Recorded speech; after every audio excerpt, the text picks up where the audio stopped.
4,000 రూపాయలకి మాత్రమే. ఇలాంటి తప్పు ఎవరు చేయకూడదనే మళ్ళీ చెప్తున్నాను. అన్ని సార్లు అన్ని రోజులు మనం ఆధార్ కార్డ్ ఎట్టుకెళ్తే టోకెన్స్ అయితే ఇవ్వరు. ఎస్ఎస్డి టోకెన్ మీరు తెలంగాణ నుంచి రావచ్చు, ఆంధ్రప్రదేశ్ నుంచి రావచ్చు. ముఖ్యంగా చెప్తున్నాను, అరుణాచలంలో చాలా నిష్టగా సింగిల్ గా ట్రావెల్ చేస్తే బడ్జెట్ ఎక్కువ అవ్వచ్చు. అరుణాచలం గిరి ప్రదక్షిణ గురించి మన ఛానల్ లో వీడియో కూడా ఉంది. ఇక మనం శ్రీకాళహస్తి దర్శనం ఎలా చేసుకోవాలని చూసుకుంటే ఎలా అండి. సో బడ్జెట్ టెంపుల్ సిరీస్ లో ఇది 4వ పార్ట్ అన్నమాట. ఇప్పుడు దాకా నేను ఈ బడ్జెట్ టెంపుల్ సిరీస్ లో 3 పార్ట్స్ అయితే అప్లోడ్ చేశాను. ఈ బడ్జెట్ టెంపుల్ సిరీస్ లో నేను మా ఊరు రాజమండ్రి నుంచి విజయవాడ కనకదుర్గమ్మ దర్శనం తర్వాత విజయవాడ నుండి తిరుపతి మన స్వామివారి దర్శనం చేసుకుని ఎన్నో జన్మల అదృష్టం ఉంటే గాని వెళ్ళలేం అనుకునే అరుణాచలం గాని శ్రీకాళహస్తి దర్శనం కూడా ఈ బడ్జెట్ టెంపుల్ సిరీస్ లో నేనైతే వివరంగా వీడియోస్ అనేవి చేశాను. సో ఓవరాల్ గా ఈ బడ్జెట్ టెంపుల్ సిరీస్ లో ఇది లాస్ట్ వీడియో. సో ఈ వీడియోలో నేను ఒక 10 పాయింట్స్ గురించి మీకు అర్థమయ్యేలా మాట్లాడతాను. ఈ వీడియో మొదలు పెట్టే ముందు మీకు ఒక చిన్న విషయం అయితే చెప్పాలి. సో సాధారణంగా నేను ఎప్పటి వరకు ఎన్నో టెంపుల్ వీడియోస్ చేశాను, ఎన్నో ట్రైన్ వీడియోస్ చేశాను. నేను ఒక్కడనే వెళ్ళిపోయి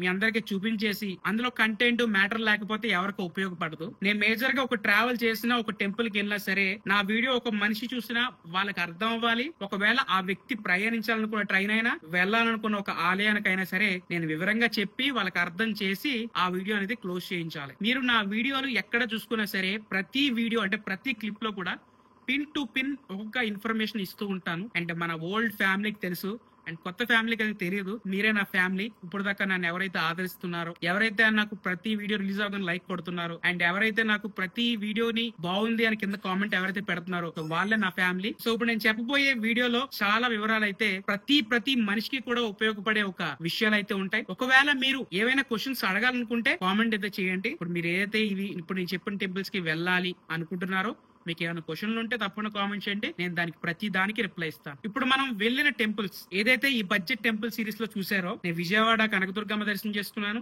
తిరుమల వెళ్ళాను, అరుణాచలం వెళ్ళాను, శ్రీకాళహస్తి వెళ్ళాను. ఈ 4 టెంపుల్స్ గురించి వివరంగా చెప్పాలంటే ఈ టెంపుల్స్ ఈ దేశంలో ఎక్కడి నుండైనా వెళ్ళొచ్చు. ఈ సిరీస్ అంతా కూడా నేను చాలా తక్కువ బడ్జెట్ లోనే కవర్ చేశాను. కేవలం 4,000 రూపాయలకి మాత్రమే. కేవలం 4,000 రూపాయలతో నేను ఈ టెంపుల్ సిరీస్ అంతా కూడా బడ్జెట్ లో కంప్లీట్ చేశాను. నేనైతే ఒక్కడనే ప్రయాణించలేదు, నలుగురైతే మేమైతే ఈ టెంపుల్స్ కని ట్రావెల్ చేసాం. మీరు సింగిల్ గా ట్రావెల్ చేస్తే బడ్జెట్ ఎక్కువ అవ్వచ్చు, కానీ ఒక గ్రూప్ ఆఫ్ మెంబర్స్ తో ట్రావెల్ చేస్తే బడ్జెట్ అందరికీ తక్కువ అవుతుంది, మిగతా ప్లేసెస్ ఇంకా ఎక్కువ ఎక్స్ప్లోర్ చేయొచ్చు. సో ఫస్ట్ పాయింట్ అయితే అది, మీరైతే గ్రూప్ ద్వారా ట్రావెల్ చేయండి బడ్జెట్ తక్కువ అవడానికి. భయ్యా మీరు ఎలా వెళ్ళారు, ఏమేమి ట్రాన్స్పోర్ట్ యూజ్ చేసుకుని ట్రావెల్ చేశారని మీరు అడగచ్చు. నేను ట్రాన్స్పోర్టేషన్ మొత్తం కూడా ట్రైన్స్ తోనే వెళ్ళానండి. మళ్ళీ నేను ఇంటికి రావడం కూడా ట్రైన్ లోనే ట్రావెల్ చేశాను. మధ్యలో ఒకసారి బస్సు ఎక్కాను. మనం బడ్జెట్ లో చేయాలంటే ట్రైన్ అనేది చాలా బెస్ట్. రాజమండ్రి నుంచి విజయవాడ వరకు ఒక మెమూలో అయితే ట్రావెల్ చేశాను. విజయవాడ నుండి తిరుపతి కృష్ణ ఎక్స్ప్రెస్ లో ట్రావెల్ చేశాను. తిరుపతి నుంచి అరుణాచలం 2 మెమూస్ అయితే వెళ్ళాం. మీకు డీటెయిల్ గా తెలుసుకోవాలంటే వీడియో చూడడం తప్పకుండా. అరుణాచలం నుంచి మళ్ళీ నేను శ్రీకాళహస్తి రావాలి. శ్రీకాళహస్తి రావడానికి నాకు ఉదయం మాటలో ట్రైన్ అయితే ఉంది, Villupuram Tirupati intercity express.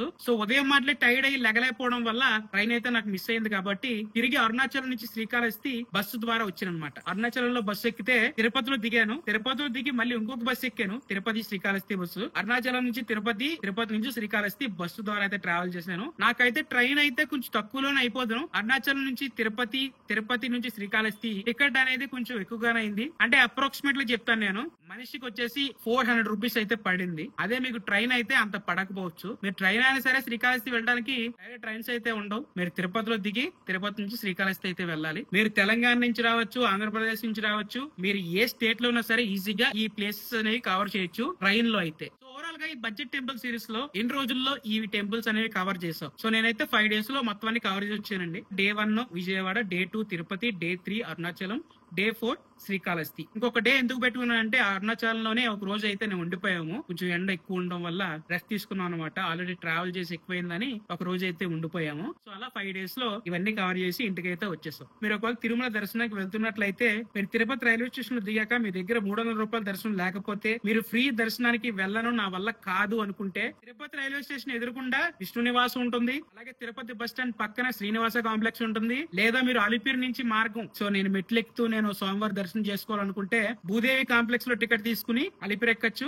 SSD token మరి చెప్తున్నాను, ఎస్ఎస్డి టోకెన్. ఈ టోకెన్ తీసుకుంటే మీరు తిరుమల శ్రీవారి దర్శనం ఆ రోజు ఆ సమయాన్ని బట్టి 4 గంటల నుంచి 6 గంటల సమయంలో అయితే మీరు దర్శనం అయితే పూర్తి చేసుకోగలరు. ఫ్రీ దర్శనం అనేది ఈజీగా మీకు 18 గంటల నుండి 24 గంటల సమయం అయితే పడుతుంది. సో ఫ్రీ దర్శనం అనేది అలా ఉంటుంది అనమాట. మీకు స్వామివారి దర్శనం త్వరగా అయిపోవాలంటే డైరెక్ట్ SSD టోకెన్స్ అయితే తీసుకోండి. తిరుపతి రైల్వే స్టేషన్ ఎదురుకుండా విష్ణు నివాసం, తిరుపతి బస్ స్టాండ్ పక్కన శ్రీనివాస కాంప్లెక్స్, అలిపిరి మెట్లు పక్కన భూదేవి కాంప్లెక్స్ లో మనకి SSD టోకెన్స్ అయితే అవైలబుల్ గా ఉంటాయి. SSD టోకెన్స్ తీసుకున్నప్పుడు తప్పనిసరిగా ఎవరైతే పర్సన్ వెళ్తున్నారో వాళ్ళ ఆధార్ కార్డ్ అయితే తీసుకుని వెళ్లాల్సిందే. మీరు దర్శనం అయ్యి అంటే SSD టోకెన్ యూజ్ చేసుకుని ఒక వారం రోజులు అయ్యింది, మళ్ళీ స్వామివారి దర్శనం గురించి మీరు మీ ఫ్యామిలీతో వచ్చారు, మీ ఫ్రెండ్స్ తో వచ్చారు, అలాంటప్పుడు SSD టోకెన్ అయితే ఇష్యూ చేయరు. నెలకు ఒకసారి మాత్రమే SSD టోకెన్స్ అయితే ఇస్తారండి. ఆ టోకెన్ యూజ్ చేసుకుని నెలకు ఒకసారి మనం స్వామివారి దర్శనం అయితే పొందొచ్చు. అన్ని సార్లు అన్ని రోజులు మనం ఆధార్ కార్డ్ ఎట్టుకెళ్తే టోకెన్స్ అయితే ఇవ్వరు. అక్షరాల 4000 రూపాయలతో నేను ఈ టెంపుల్స్ అనేవి కవర్ చేశాను.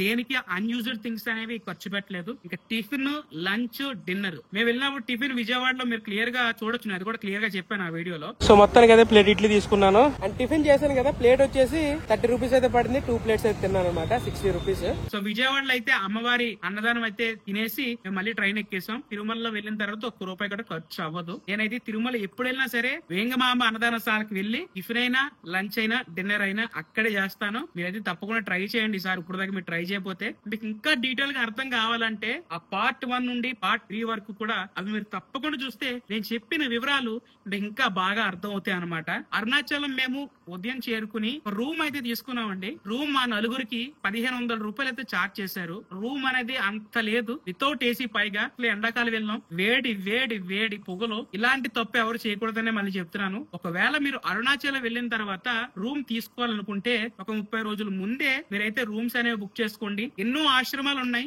గూగుల్ చేస్తే మీకు అర్థమైపోద్ది. ఆంధ్ర ఆశ్రమం అని, రమణ ఆశ్రమం అని ఎన్నో ఆశ్రమాలు ఉన్నాయి. సో అందులో కూడా మీరు ఉండొచ్చు. ముఖ్యంగా చెప్పాలంటే ఇప్పుడు అరుణాచలంలో అంటే బడ్జెట్ లోనే సత్రాలు రూమ్స్ వచ్చేసినాయి అనమాట. 1500-2000 రూపాయలతో మీరు 5గురు వెళ్తారా, 4గురు వెళ్తున్నా సరే మీరు ఈసీ ఒక రూమ్ లో ఉండిపోవచ్చు. కానీ డెఫినెట్ గా ఒక ఏసీ రూమ్ అయితే తీసుకోండి తక్కువ బడ్జెట్ లో. ముఖ్యంగా చెప్తున్నాను, అరుణాచలంలో చాలా నిష్టగా ప్రశాంతంగా గడపండి మీరు వెళ్ళిన రోజులంతా కూడా. ఈ టెంపుల్స్ అన్ని కూడా ఎంత రష్ ఉంటది, ఎంత సమయంలో దర్శనం అవుతుంది. ఫస్ట్ ఆఫ్ ఆల్ విజయవాడ మనందరికి తెలుసు, విజయవాడ కనకదుర్గమ్మ వారి దర్శనం చాలా ఈజీగా అయితే అవుతుంది అమ్మవారి దర్శనం. తర్వాత తిరుపతి గురించి చెప్పాను మీకు ముందే.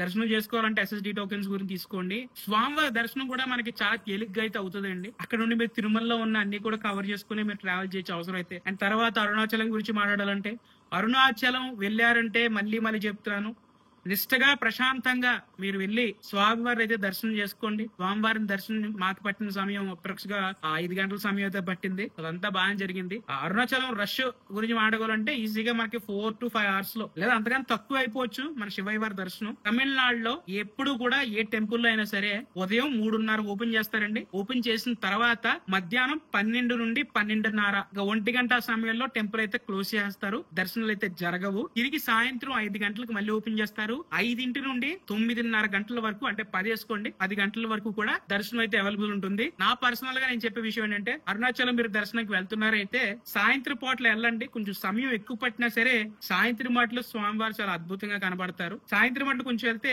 అంతటి ఎండ దెబ్బ అనేది మీకు తగలకుండా ఉంటదని నా పర్సనల్ రిక్వెస్ట్ అనమాట. మీరు గిరి ప్రదక్షిణ చేయండి. గిరి ప్రదక్షిణ 14 కిలోమీటర్లు ఉంటుంది. అరుణాచలం గిరి ప్రదక్షిణ గురించి మన ఛానల్ లో వీడియో కూడా ఉంది. చాలా డీటెయిల్ గా అంటే చాలా డీటెయిల్ గా చెప్పాను మీకు అర్థమయ్యేలాగా. నేను మొన్న సంవత్సరం వెళ్ళి గిరి ప్రదక్షిణ చేశాను. పిన్ టు పిన్ చెప్పాను డీటెయిల్స్. గిరి ప్రదక్షిణ మ్యాప్ కూడా అందుబాటులో ఉంటుంది. గిరి ప్రదక్షిణ మ్యాప్ కూడా మీకు ప్రొవైడ్ చేస్తాను, అది మీరు చూసుకోవచ్చు. అరుణాచలం అయిపోయిన తర్వాత మీరు మళ్ళీ శ్రీకాళహస్తి రావాలంటే తిరుపతి నుంచి శ్రీకాళహస్తి వెళ్ళండి. తిరుపతి బస్ స్టాండ్ లో దిగి అదే బస్ స్టాండ్ లో శ్రీకాళహస్తికి వెళ్ళండి. శ్రీకాళహస్తి మీరు తిరుపతి బస్ స్టాండ్ లో ఎక్కిన తర్వాత డైరెక్ట్ బస్సు వెళ్ళి శ్రీకాళహస్తి గుడి ముందు అయితే ఆగుతుంది. బస్ కి టెంపుల్ కి మనకి ఒక 300 మీటర్స్ డిఫరెన్స్ అయితే ఉంటుంది అనమాట. మీరు అరుణాచలం నుంచి ట్రైన్ ఎక్కినా బస్సు మీద వెళ్తున్నా సరే నేనైతే ట్రైన్ ఎక్కడని చెప్తాను. ఉదయం 6 గంటల సమయానికి విల్లుపురం తిరుపతి ఇంటర్ సిటీ అయితే ఉంటుంది. సో అది అన్రిజర్వ్డ్, చాలా తక్కువలో మనం తిరుపతికి చేరుకోవచ్చు. ఇక మనం శ్రీకాళహస్తీశ్వరుడు దర్శనం ఎలా చేసుకోవాలని చూసుకుంటే, నేను ఎప్పుడు శ్రీకాళహస్తి దర్శనంకి వెళ్ళినా సరే తప్పకుండా నేను రాహు కేతు పూజ చేయించుకుంటాను.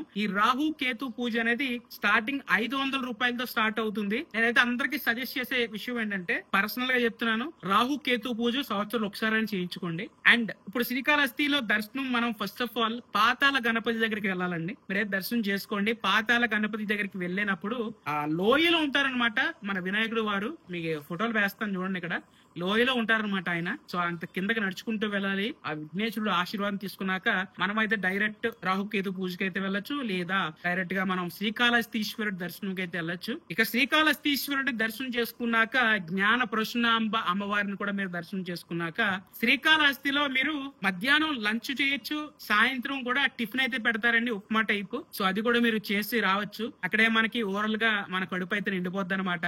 భగవంతుడి ప్రసాదం ఎంత అద్భుతమైనది అనేది నేను చెప్పగలను. శ్రీకాళహస్తి దర్శనం అయిపోయిన తర్వాత మీరు ఎక్కడికైనా వెళ్ళాలనుకుంటే శ్రీకాళహస్తి రైల్వే స్టేషన్ కి వచ్చేసి మీరు మీ ఇంటికి అయితే వెళ్ళిపోవచ్చు. సో ఓవరాల్ గా టెంపుల్ దర్శనం ప్రాసెస్, టెంపుల్స్ ఒక వివరాలు, ట్రాన్స్పోర్టేషన్ ఏంటి అనేది మీకు అర్థమైందని నేను మనస్ఫూర్తిగా భావిస్తున్నాను. ఒకవేళ అర్థం కాకపోతే నా కింద కామెంట్ చేయండి, నేను తప్పనిసరిగా మీకు రిప్లై ఇస్తాను. మీరు నన్ను ఇప్పటి వరకు ఇన్స్టాగ్రామ్ లో ఫాలో అవ్వకపోతే ఫాలో అవ్వండి. ఎందుకంటే టెంపుల్ గురించి ఏదైతే వివరాలు వస్తూ ఉంటాయో రోజు రోజుకి అవన్నీ నేను పోస్ట్ చేస్తూ ఉంటాను అనమాట ఇన్స్టాగ్రామ్ లో. నా ప్రతి ఇన్స్టాగ్రామ్ లో గానీ, యూట్యూబ్ లో గానీ, యూట్యూబ్ షార్ట్స్ లో గానీ మీరు ఏ వీడియో చూసినా సరే చాలా ఇన్ఫర్మేటివ్ గా ఉంటది, అది మీరు చూడొచ్చు. ఇక్కడ నేను ఒక విషయం చెప్తూ మర్చిపోయాను. మీరు విజయవాడ నుంచి విజయవాడ కనకదుర్గమ్మ వారి దర్శనానికి వెళ్ళినప్పుడు ఆటో అయితే ఎక్కాలి, లేదా ఫ్రీ బస్ కూడా ఉంటది. అండ్ ఫ్రీ బస్ అంటే ఛార్జ్ చేస్తారు అనుకోండి.